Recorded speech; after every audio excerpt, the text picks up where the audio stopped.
बच्चों class 9th के लिए हमने देखो 2 लेक्चर हो गए शायद 2 लेक्चर हो गए, जिसमें एक में मैंने बेसिक बताया था और दूसरे लेक्चर में न्यूटन का फर्स्ट लॉ मैंने आपको समझा दिया था। आज क्या करना है अपने को, न्यूटन का second law, Newton's second law of motion, ये जानना है अपने को आज, Newton's second law of motion. अब Newton second law of motion में मैंने आपको वेलोसिटी समझा दिया है, मैंने आपको एक्सेलरेशन समझा दिया है। मैंने वेलोसिटी और एक्सेलरेशन आपको समझा दिया ना। एक और वेलोसिटी का मतलब क्या होता था, जिस रेट से पार्टिकल डिस्प्लेसमेंट कवर करता था उसको वेलोसिटी बोलते थे, और एक्सेलरेशन का मतलब है जिस रेट से पार्टिकल का वेलोसिटी चेंज होता है उसे हम क्या कहते हैं, एक्सेलरेशन। अच्छा, एक नया वर्ड अपने को सीखना है यहाँ पे, जिसको क्या बोलेंगे, मोमेंटम। पहले ये वर्ड सीख लेते हैं, फिर हम क्या करेंगे, सेकंड लॉ डिफाइन करने वाले हैं। अब मोमेंटम क्या होता है, तो मोमेंटम ऐसा होगा, मोमेंटम में क्या याद रखना, कोई भी ऑब्जेक्ट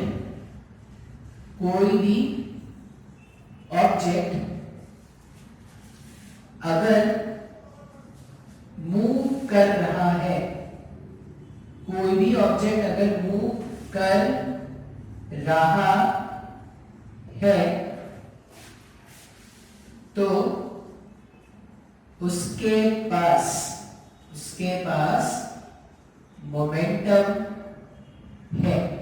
ये याद रखना है अपने को, ठीक है। हम क्या बोल रहे हैं कि कोई भी ऑब्जेक्ट अगर मूव कर रहा है तो उसके पास मोमेंटम है। अच्छा, और क्या याद रखना है इसमें, ये मोमेंटम जो है उसको स्मॉल p से डिनोट करेंगे। फिजिक्स में मोमेंटम को क्या करते हैं, स्मॉल p से डिनोट करते हैं। Momentum of any object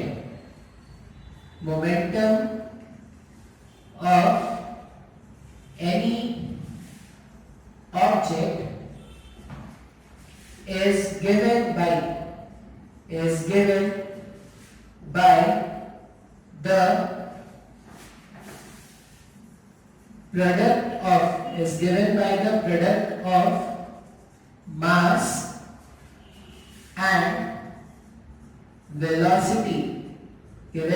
product of mass and velocity of the object। बात समझ में आ रहा है क्या? मोमेंटम जो है, किसी भी ऑब्जेक्ट का मोमेंटम क्या है, उसका मास और उसके वेलोसिटी का जो प्रोडक्ट है वो उसका मोमेंटम है। अच्छा, मैथमेटिकली कैसे लिखते हैं इसको, मैथमेटिकली अगर मैं लिखूं, अच्छा ये सब जो बातें है ना जो मैंने लिखा है वो आपको नोट करते जाना है। मैथमेटिकली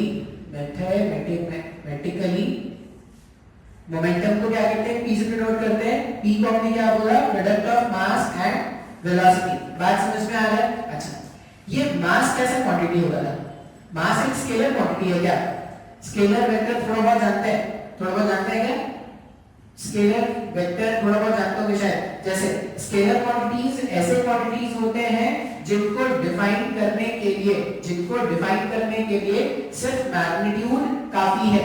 जैसे एग्जांपल मास, जैसे अगर मैं बोलूं कि ये ऑब्जेक्ट है, इस ऑब्जेक्ट का मेरे को मास बताना है, तो मैं ऐसे रखूं, कैसे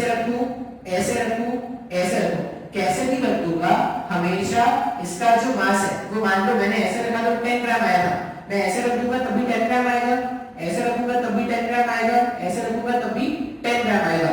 तो मास एक ऐसा क्वांटिटी है जो डायरेक्शन के इंडिपेंडेंट है, बोल सकते हैं क्या? तो इस तरह के क्वांटिटीज जो डायरेक्शन के इंडिपेंडेंट होते हैं उनको हम क्या बोलते हैं, स्केलर। अच्छा, ये वेलोसिटी कैसा क्वांटिटी होता है, वेलोसिटी डिस्प्लेसमेंट पे डिपेंड करता है क्या? अगर वेलोसिटी जो है वो डिस्प्लेसमेंट पे डिपेंड कर रहा है, डिस्प्लेसमेंट कैसा क्वांटिटी था सर, डिस्प्लेसमेंट एक vector quantity, displacement vector quantity है ना, डिस्प्लेसमेंट के पास एक स्पेसिफिक डायरेक्शन है।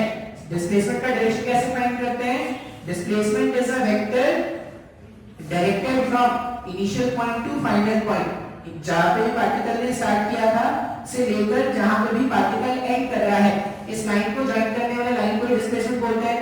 और डिस्प्लेसमेंट का डायरेक्शन इनिशियल पॉइंट से फाइनल पॉइंट की तरफ होता है क्या? तो डिस्प्लेसमेंट वेक्टर है तो वेलोसिटी भी क्या है? एक वेक्टर क्वांटिटी। अब वेलोसिटी वेक्टर क्वांटिटी का मतलब मैग्नीट्यूड भी चाहिए और डायरेक्शन भी चाहिए, ऐसा कुछ मैंने शायद आपको पहले कभी बताया है। अच्छा, अब ये स्केलर है, मास यहाँ पे क्या है? मास यहाँ पर स्केलर है,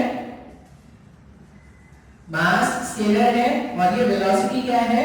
वेलोसिटी वेक्टर क्वांटिटी है। जब ये स्केलर क्वांटिटी में से वेक्टर क्वांटिटी को मल्टीप्लाई करते हैं ना, तो जो रिजल्ट आता है वो भी वेक्टर क्वांटिटी आता है।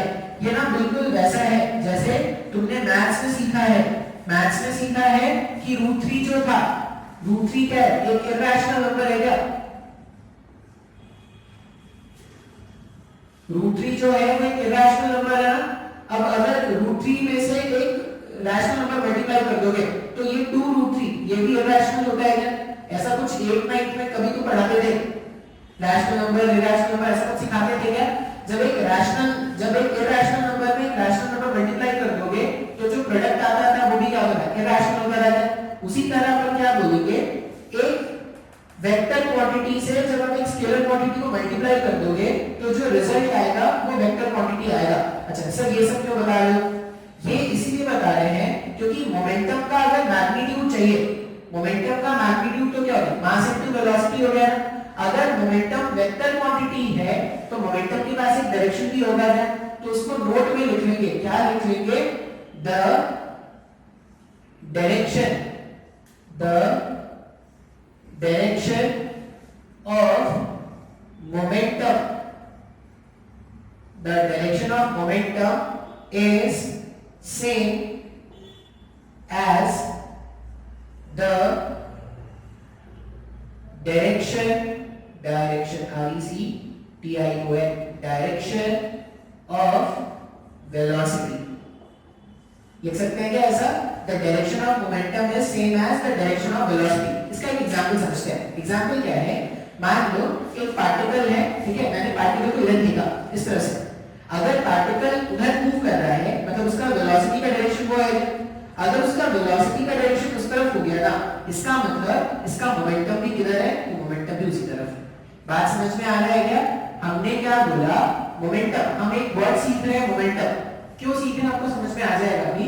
हमने बोला कि मोमेंटम वाले को डिफाइन कर रहे हैं भाई, तो सबसे पहला स्टेटमेंट क्या है याद रखो कि कोई भी ऑब्जेक्ट अगर मूव कर रहा है तो उसके पास मोमेंटम है। सबसे पहला स्टेटमेंट ये याद रखेंगे, ऑब्जेक्ट मूव कर रहा है मतलब मोमेंटम है। सेकंड स्टेटमेंट क्या याद रखना अपने को? सेकंड स्टेटमेंट अपने को याद रखना है कि मोमेंटम अगर एक मूविंग ऑब्जेक्ट का फाइंड करना है तो सिंपली क्या कर दो, उस ऑब्जेक्ट के मास को उस ऑब्जेक्ट के वेलोसिटी से मल्टीप्लाई कर दो। ऑब्जेक्ट के मास और उसके वेलोसिटी को अगर आप मल्टीप्लाई कर दोगे तो आपको मोमेंटम मिल जाएगा। रिकॉर्ड हो रहा है ना? हाँ हो रहा है। ऑब्जेक्ट के मास और उसके वेलोसिटी को अगर मल्टीप्लाई कर दोगे तो आपको मोमेंटम मिल जाएगा। फिर मोमेंटम कैसा क्वांटिटी है? मोमेंटम स्केलर, मोमेंटम एक वेक्टर क्वांटिटी है जिसका डायरेक्शन फाइंड करना, जिसका डायरेक्शन वेलोसिटी के डायरेक्शन के बराबर या वेलोसिटी के डायरेक्शन के जैसा होगा। इतनी बातें आपको मोमेंटम में क्या करनी है? याद रखनी है। अच्छा, फिर अगर हम बोलो कि मोमेंटम का यूनिट, मोमेंटम का यूनिट क्या लिखेंगे? मोमेंटम को ऐसे डिफाइन किया था क्या? Mass into velocity. अगर मुझे मोमेंटम का यूनिट लिखना है तो मास के प्लेस में क्या लिखते हैं? केजी लिखते हैं। और वेलोसिटी का यूनिट क्या होता है? मीटर पर सेकंड। तो मोमेंटम का यूनिट क्या हो जाएगा? केजी मीटर पर सेकंड। इस तरह से मोमेंटम का यूनिट हो जाएगा। अब ये किसी साइंटिस्ट के नेम पे नहीं है, जैसे फोर्स का न्यूटन है ऐसा है ना, ये इसमें ऐसा कुछ नहीं होता है, यही याद रखना है, केजी मीटर पर सेकंड। अच्छा, अब ये मोमेंटम क्यों बताया गया है? मोमेंटम क्यों बताया गया है? सेकंड लॉ से कैसे लिंक्ड है वो समझते हैं।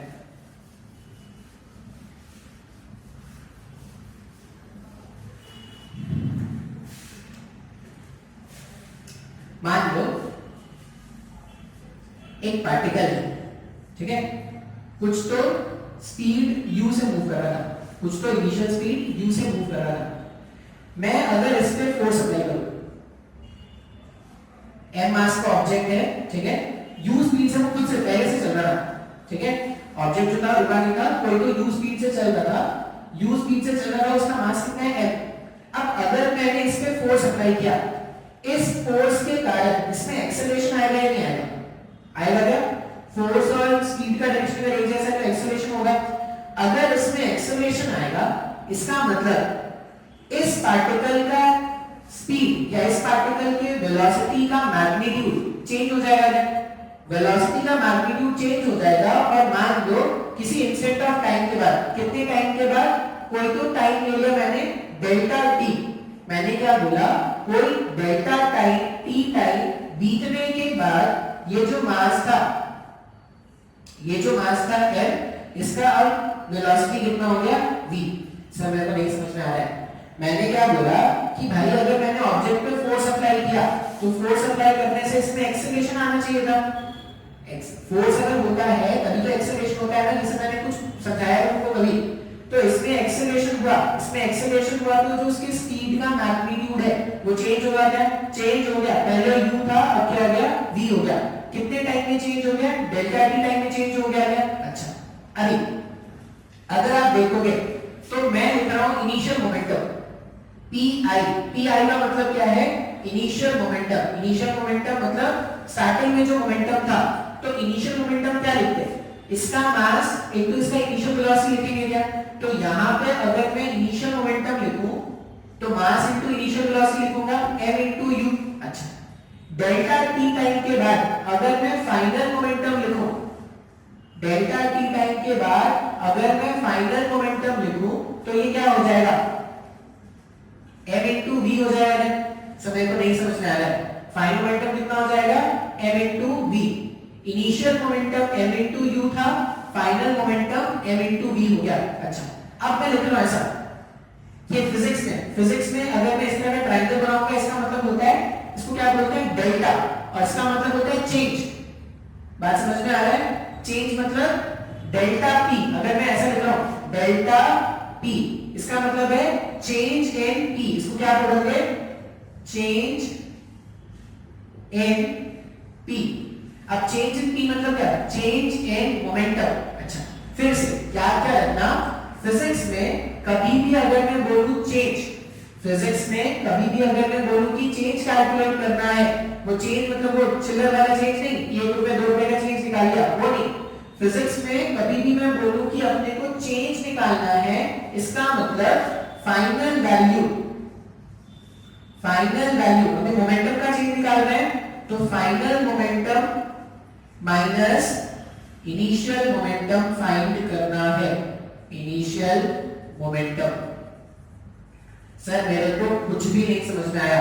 मैं कभी भी अगर फिजिक्स में बोलूं कि आपको कैलकुलेट करना है चेंज किसी भी क्वांटिटी का चेंज हो सकता है, जब भी चेंज निकालना है तो final value minus initial value कर दोगे। यहाँ पे डेल्टा p लिखा है मतलब चेंज इन मोमेंटम लिखा है, तो चेंज इन मोमेंटम का मतलब final momentum minus initial momentum. Final momentum minus initial momentum कर दोगे, सिंपलीफाई करने के बाद जो भी आएगा वही क्या है? हमारा चेंज इन मोमेंटम है। बात समझ में आ रहा है? अच्छा, अब सर ये सब क्यों सिखा रहे हो? ये सब इसीलिए सिखा रहे हैं क्योंकि अपने को ये डायग्राम आपको ड्रॉ कर लेना है, ठीक है? अब यहां पे क्या करते हैं ना, न्यूटन के सेकंड लॉ का स्टेटमेंट लिखते हैं। अब ये जो भी मैंने आपको यहां पे सिखाया है ना, वो सब आने वाले काम पे देखो कैसे। न्यूटन का सेकंड लॉ है rate of change of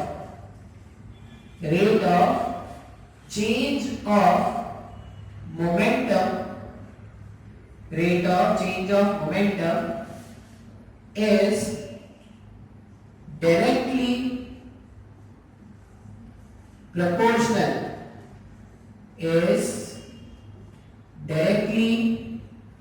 proportional to force applied। ये न्यूटन का सेकेंड लॉ है। Rate of change of momentum is directly proportional to force applied. अच्छा, अभी हमारे पास दो वर्ड आ रहा है, एक तो यहाँ पे रेट, ठीक है, एक तो ये रेट वर्ड आया है, और हमारे पास आ रहा है चेंज ऑफ मोमेंटम। अब चेंज ऑफ मोमेंटम तो मैंने तुमको पहले ही समझा दिया कि चेंज ऑफ मोमेंटम क्या है। चेंज ऑफ मोमेंटम अगर मेरे को कैलकुलेट करना है तो चेंज ऑफ मोमेंटम ये है क्या? Final momentum minus initial momentum, इसी को हम चेंज इन मोमेंटम बोलेंगे। अच्छा, एक और चीज जो यहाँ पे याद रखोगे, आज के बाद से फिजिक्स में कभी भी रेट वाला वर्ड आ जाए, कभी भी लिखा है रेट, समझ जाना डिवाइडेड बाय टाइम, ठीक है। तो अगर मैं लिखूं, मुझे क्या लिखना है, rate of change of momentum. Change of momentum का मतलब क्या था, चेंज ऑफ मोमेंटम का मतलब डेल्टा पी है क्या। ये जो स्टेटमेंट है उसको मैथमेटिकली लोग कैसे समझेंगे, स्टेटमेंट को अपन मैथमेटिकली समझ रहे हैं कि होता क्या है। अपने को चाहिए rate of change of momentum. Change of momentum क्या है, चेंज ऑफ मोमेंटम ये है क्या, डेल्टा पी। अच्छा, फिजिक्स में कभी भी लिखा है रेट, रेट का मतलब क्या, टाइम होगा। अच्छा, ये जो मोमेंटम में चेंज आया था तो कितने टाइम के बाद आया था, डेल्टा टी टाइम के बाद आया था क्या। डायग्राम देखो तो मैंने डायग्राम बनाया है, डेल्टा टी टाइम के बाद मोमेंटम में इतना चेंज आया क्या। तो rate of change of momentum, rate of change of momentum मतलब delta P upon delta T. Sir नहीं आया समझ में, rate of change of momentum, rate of change of momentum मतलब डेल्टा टी, डेल्टा पी और रेट, जब भी ये रेट लिखा है तो वो क्या हो जाएगा, डेल्टा टी के बराबर हो जाएगा। न्यूटन सेकंड लॉ के हिसाब से is directly proportional to force applied. ये जो टर्म है वो डायरेक्टली प्रोपोर्शनल है फोर्स अप्लाइड के। सर नहीं आया समझ में, ये न्यूटन सेकंड लॉ का मैथमेटिकल स्टेटमेंट है। इसको भी सिंपलीफाई करते हैं।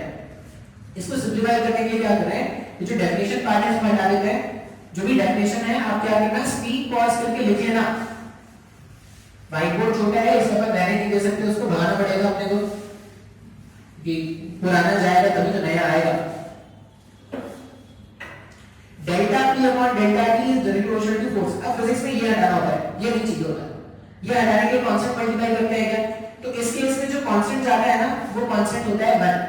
तो ऐसा कुछ आता है, that implies force equals to delta P upon delta T. अच्छा, डेल्टा पी का वैल्यू हमने फाइंड किया था, डेल्टा पी क्या है, final momentum minus initial momentum. Final momentum क्या है, तो mass into final velocity minus mass into initial velocity. ये पूरा चेंज इन मोमेंटम है क्या, डिवाइडेड बाय डेल्टा टी। हाँ या ना, इस तरह से लिख सकते हैं। अच्छा, अभी दोनों से मास अगर मैं कॉमन निकाल लूं तो m v minus u upon delta T. Sir ये कहीं तो लिखा है sir, v minus u upon t। Acceleration मैंने तुमको बताया था, एक्सेलरेशन एक फॉर्मूला है v minus u divided t। ऐसा कुछ फॉर्मूला मैंने बताया था क्या, final velocity minus initial velocity divided by time taken for change in velocity, इसी को तो एक्सेलरेशन बोलते हैं ना। इसका मतलब ये जो पूरा टर्म यहां पे मैंने लिखा है v minus u divided by delta t, ये डेल्टा t कौन सा टाइम था, डेल्टा t वो टाइम है जिसमें पार्टिकल का वेलोसिटी u से v हुआ था। तो ये rate of change of velocity है क्या, sir rate of change of velocity तो एक्सेलरेशन होता है। अगर ये एक्सेलरेशन होता है तो फोर्स का डेफिनेशन क्या बन जाएगा, फोर्स का डेफिनेशन बन जाएगा मास इनटू एक्सेलरेशन। ये फिजिक्स का सबसे बेसिक डेफिनेशन है, फोर्स इक्वल्स टू अम्मा। ये फिजिक्स का सबसे बेसिक डेफिनेशन है और ये जब तक फिजिक्स है तब तक ये इक्वेशन काम आता रहेगा। मतलब तुमने क्लास 11th में, क्लास 10th में, क्लास 8 में जब भी तुम फिजिक्स सीखोगे, जब फिजिक्स सीखोगे तब तक ये definition F force equals to अम्मा ये आता रहेगा। बात समझ में आ रहा है क्या। अभी इस इक्वेशन में जो नोट करने वाली बातें हैं, इस इक्वेशन में जो नोट करने वाली बातें हैं वो क्या क्या हैं वो देखो। ये न्यूटन का सेकंड लॉ है। न्यूटन का सेकंड लॉ क्या है कि अगर किसी भी ऑब्जेक्ट पे फोर्स अप्लाई, देखा ना, rate of change of momentum, rate of change of momentum is proportional to force apply. इसको आप ऐसा भी समझ सकते हो, आप क्या समझोगे, force equals to mass into acceleration. ये आगे इस बारे में बात करते हैं। सेकंड लॉ में ऐसा समझना, अगर किसी भी ऑब्जेक्ट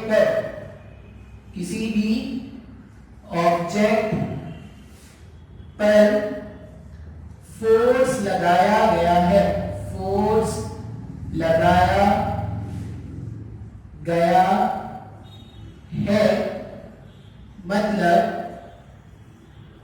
ऑब्जेक्ट के पास एक्सेलरेशन है। अगर एक्सेलरेशन है तो वेलोसिटी चेंज होगा, वेलोसिटी चेंज होगा और वेलोसिटी चेंज होने से, वेलोसिटी चेंज होने से मोमेंटम, मोमेंटम चेंज होगा। ये न्यूटन का सेकंड लॉ है जो अपने को याद रखना है। अपने को याद रखना है मतलब ये कोई स्कूल के एग्जाम में नहीं लिखना है, ठीक है? ये अपने अंडरस्टैंडिंग के लिए। क्या अंडरस्टैंडिंग के लिए है कि अगर किसी पार्टिकल पर फोर्स लगाया गया है, अगर किसी भी पार्टिकल पर या किसी भी ऑब्जेक्ट पर फोर्स लगाया गया है, इसका मतलब ऑब्जेक्ट के पास एक्सेलरेशन है। देखो इसी इक्वेशन से अगर फोर्स है तो ऑब्जेक्ट के पास एक्सेलरेशन है ना, एक्सेलरेशन को क्या लिख सकते हैं? इस इक्वेशन से अपन एक्सेलरेशन को फोर्स अपॉन मास लिख सकते हैं ना।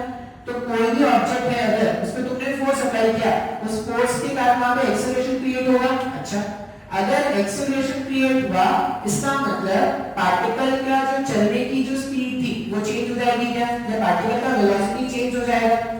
अगर पार्टिकल का वेलोसिटी चेंज हो रहा है इसका मतलब पार्टिकल का मोमेंटम भी चेंज हो रहा है क्या? बात समझ में आ रहा है? तो अपन क्या बोलते हैं कि जिस रेट से किसी पार्टिकल का मोमेंटम चेंज होता है, पार्टिकल का मोमेंटम कितना चेंज होगा या किस रेट से चेंज होगा, यही फोर्स अप्लाई के बराबर है।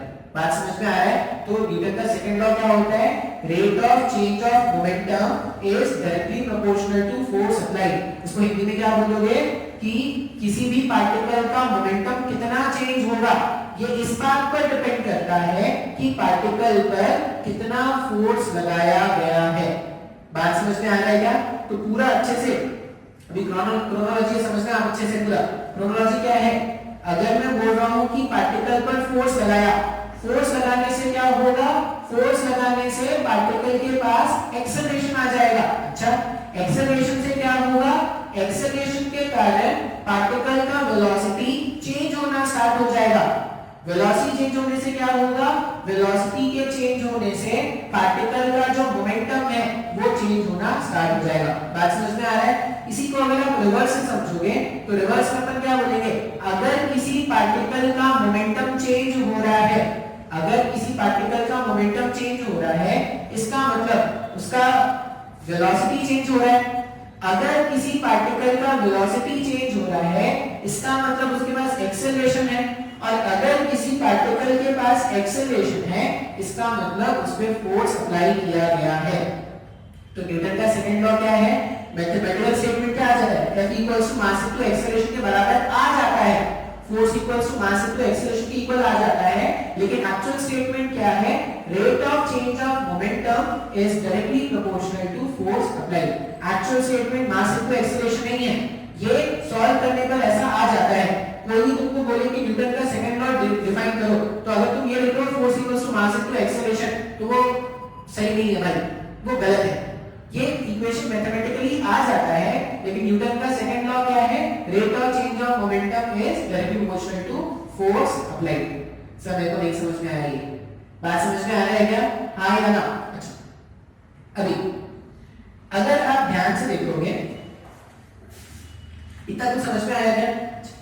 अब इस न्यूटन के सेकंड लॉ पे हम क्या कर सकते हैं? मास इनटू एक्सेलरेशन, इसमें छोटे-छोटे न्यूमेरिकल्स हो सकते हैं। जैसे छोटे न्यूमेरिकल्स कैसे होंगे? पहले क्या करते हैं ना, न्यूटन 1 न्यूटन डिफाइन कर लेते हैं, फिर छोटे-छोटे एग्जांपल्स देखेंगे।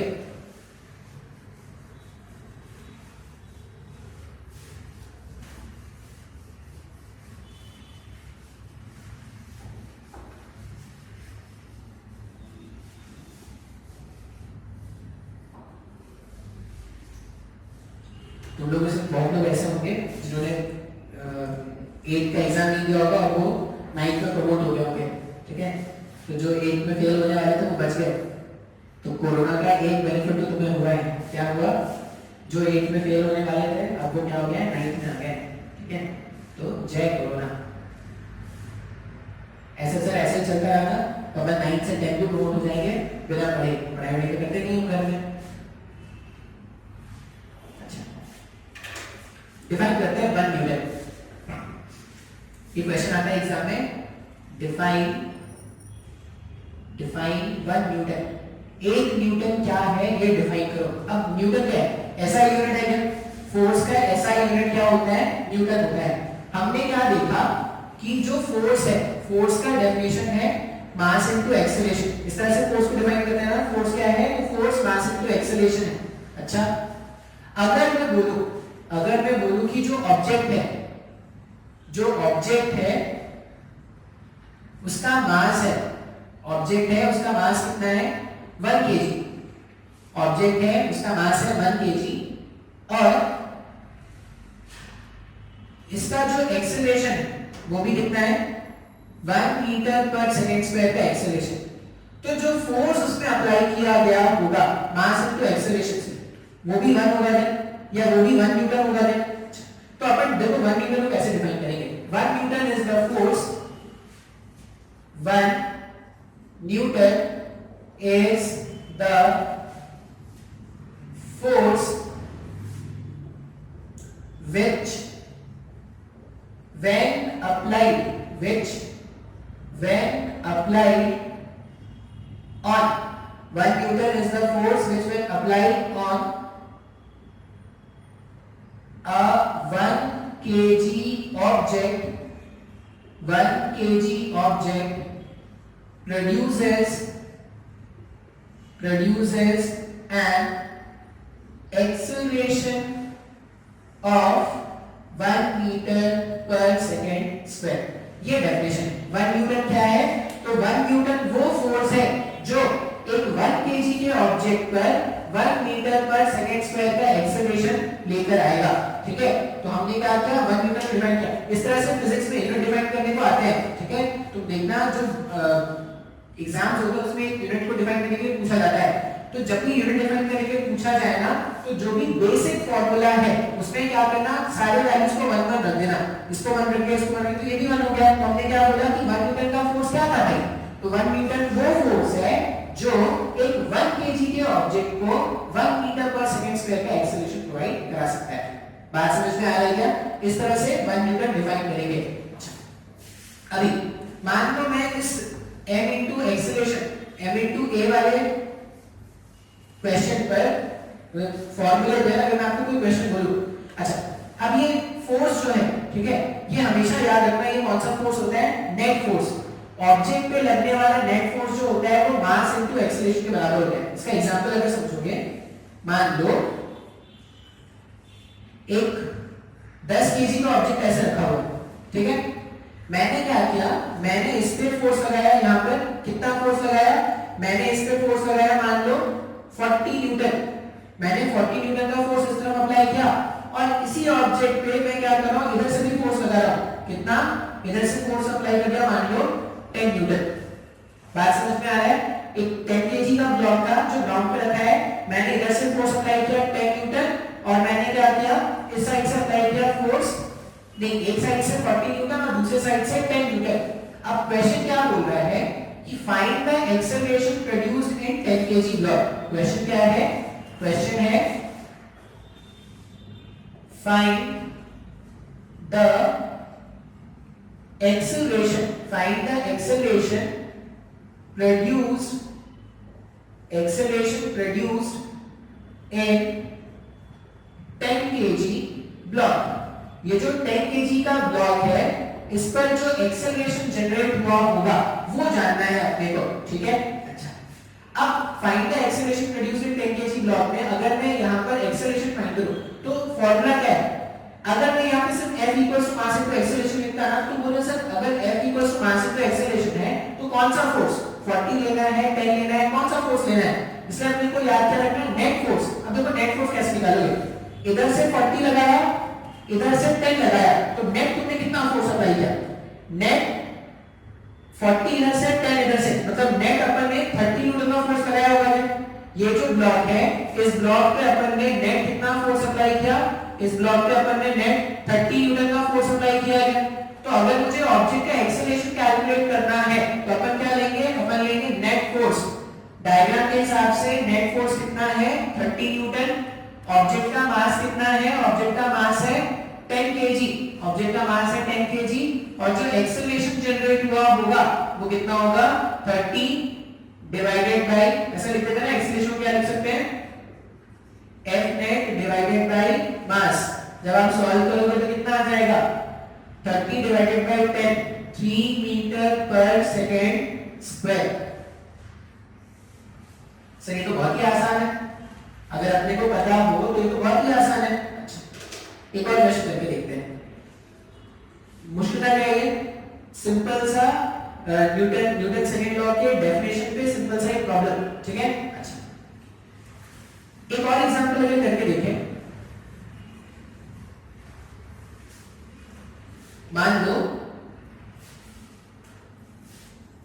क्वेश्चन है, क्वेश्चन क्या है,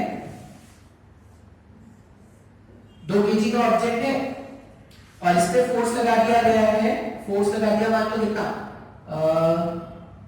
10 न्यूटन का, 10 न्यूटन का फोर्स लगा दिया, ठीक है। Initially kept at rest,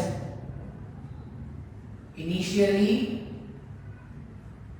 kept at rest, initially क्या था, रेस्ट पे रखा हुआ है।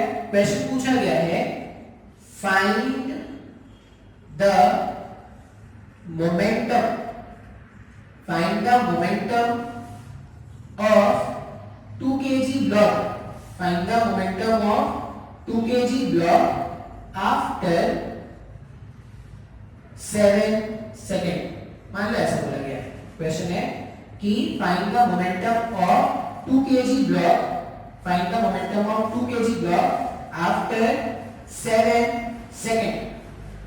7 सेकेंड के बाद 2 kg वाले ब्लॉक का क्या मोमेंटम है ये पूछा गया है। बात समझ में आ रहा है क्या? अच्छा, आप डायग्राम ड्रॉ करना, स्क्रीन को पॉज करना और क्वेश्चन को खुद से सॉल्व करने की कोशिश करना, ठीक है। चलो मैं सॉल्व कर देता हूं, देखते हैं कि आपका आंसर सही आया है कि नहीं। हम क्या जानते हैं, 10 न्यूटन का फोर्स और 2 kg का ब्लॉक है। सबसे पहले फोर्स गिवन है, मास गिवन है, तो क्या निकाल सकते हैं, एक्सेलरेशन निकाल सकते हैं क्या? सबसे पहला काम अपन क्या कर सकते हैं, एक्सेलरेशन निकाल सकते हैं। तो एक्सेलरेशन कैसे निकालेंगे, हम ये जानते हैं फोर्स क्या होता है, फोर्स होता है मास इनटू एक्सेलरेशन। क्वेश्चन में फोर्स कितना गिवन है, 10, मास कितना गिवन है, 2 इनटू एक्सेलरेशन। जब आप इसको सॉल्व करोगे तो एक्सेलरेशन कितना आ जाएगा, 5 मीटर पर सेकंड स्क्वायर। 5 मीटर पर सेकंड स्क्वायर का एक्सेलरेशन आ रहा है क्या? अच्छा, अब ये जो एक्सेलरेशन आया है, एक्सेलरेशन इस 2 kg वाले ब्लॉक को क्या करेगा, ये इसका स्पीड चेंज करेगा भाई। अच्छा, हमने फॉर्मूला क्या पढ़ा है, एक्सेलरेशन जो होता है वो v minus u divided by t, ऐसा कुछ होता है क्या? स्टेप बाय स्टेप सॉल्व करें। अच्छा, अब अपने को फाइनल मोमेंटम जानना है, 7 सेकंड पे मोमेंटम जानना है। तो 7 सेकंड पे मोमेंटम जानना है, इसका मतलब 7 सेकंड पे ऑब्जेक्ट का जो मास है वो जानना है और 7 सेकंड पे ऑब्जेक्ट के पास जो वेलोसिटी है वो जानना है। यही तो दो वैल्यूज जानना है ना। अच्छा, ऑब्जेक्ट का मास तो पता है भाई 2 kg, वो तो चेंज नहीं हो रहा है। तो जानना क्या है अपने को, बेसिकली 7 सेकंड के बाद what will be the velocity of the object, यही तो अपने को फाइंड करना है। और वेलोसिटी ऑब्जेक्ट का कितना होगा 7 सेकंड के बाद, यही तो जानना है। अच्छा, अब अगर मैं बोलूं v का मतलब फाइनल वेलोसिटी होता है क्या, कितने टाइम के बाद ये वेलोसिटी आता है उसी को तो v बोलते हैं। u का मतलब क्या होता है, इनिशियल वेलोसिटी होता है। और ये एक्सेलरेशन, अभी लोगों को क्या क्या पता है, एक्सेलरेशन पता है क्या? हाँ, एक्सेलरेशन फाइंड करिए, 5 है। फाइनल वेलोसिटी, फाइनल वेलोसिटी अगर मैं बोलूं तो फाइनल वेलोसिटी मुझे कब का जानना है, 7 सेकंड के बाद का जो वेलोसिटी है वही तो मेरे को जानना है। तो अगर मैं वैल्यूज पुट करूंगा तो एक्सेलरेशन मेरे पास कितना था, 5, v मुझे जानना है, मुझे v नहीं पता। इनिशियली वेलोसिटी कितना था, 0। अच्छा, कितने टाइम के बाद का फाइनल वेलोसिटी जानना है, तो 7 सेकंड के बाद का, 7 सेकंड के बाद का फाइनल वेलोसिटी जानना है क्या? तो इस इक्वेशन में सारे वैल्यूज को जब आप पुट कर दोगे तो सॉल्व करने के बाद v का वैल्यू 35 मीटर पर सेकंड, v का वैल्यू कितना आ गया, 35 मीटर पर सेकंड। ये हमारे पास v का वैल्यू आ गया है। अच्छा, अब अगर मुझे v मिल गया, 7 सेकंड के बाद का मेरे को फाइनल वेलोसिटी मिल गया, तो फाइनल वेलोसिटी से अगर मैं मास को मल्टीप्लाई कर दूं तो 7 सेकंड का मोमेंटम भी मिल जाएगा क्या? तो momentum at 7 second momentum at 7 second, यही तो फाइंड करना था ना। वो क्या हो जाएगा, mass into velocity at 7 second हो जाएगा। 7 सेकंड पे जो वेलोसिटी, मास कितना था 2 और 7 सेकंड पे जो वेलोसिटी था वो कितना था 35। सॉल्व करने पे कितना हो जाएगा 70 kg मीटर पर सेकंड। ये हमारे पास मोमेंटम है 7 सेकंड पर। 7 सेकंड पर कितना मोमेंटम, तो 70 kg मीटर पर सेकंड। आई होप ये तुमको समझ में आया होगा। आसान है क्या? तो देखो अगर तुमको बेसिक नहीं समझ में आया होगा तो ये न्यूमेरिकल तुमसे नहीं बना होगा। अगर तुमको बेसिक समझ में आया होगा, स्टार्टिंग से तुमने हर एक स्टेप को अच्छे से देखा होगा, तो न्यूमेरिकल बहुत ही आसान था। नोट कर लेते हैं ये न्यूमेरिकल, ठीक है, ये न्यूमेरिकल नोट कर लेते हैं। एक क्वेश्चन मैं आपको सॉल्व करने के लिए दे रहा हूं, आप क्या करना, सॉल्व करना और मुझे इसका आंसर बताना। होमवर्क है, होमवर्क के जैसा मानना है इसको, सॉल्व करना और इसका मुझे आंसर आप मैसेज कर देना।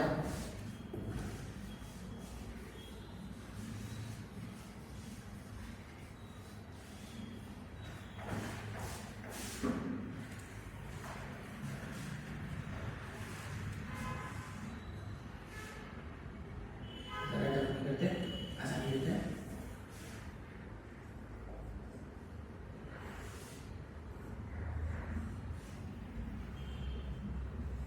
60 न्यूटन, 10 kg का ब्लॉक है, यहां से 40 न्यूटन, ठीक है। इनिशियल वेलोसिटी 10 मीटर पर सेकंड का इसके पास इनिशियल वेलोसिटी है, ठीक है, 10 मीटर पर सेकंड की इनिशियल वेलोसिटी है और पूछा गया है find the final momentum, find the final momentum at 5 second and 10 second। 5 second और 10 सेकंड में जो फाइनल मोमेंटम होगा ये आपको क्या करना है, बताना है, ठीक है। तो ये क्वेश्चन है होमवर्क के लिए, बहुत ही आसान है। जैसा मैंने क्वेश्चन सॉल्व किया था ना, बिल्कुल वैसा ही क्वेश्चन है।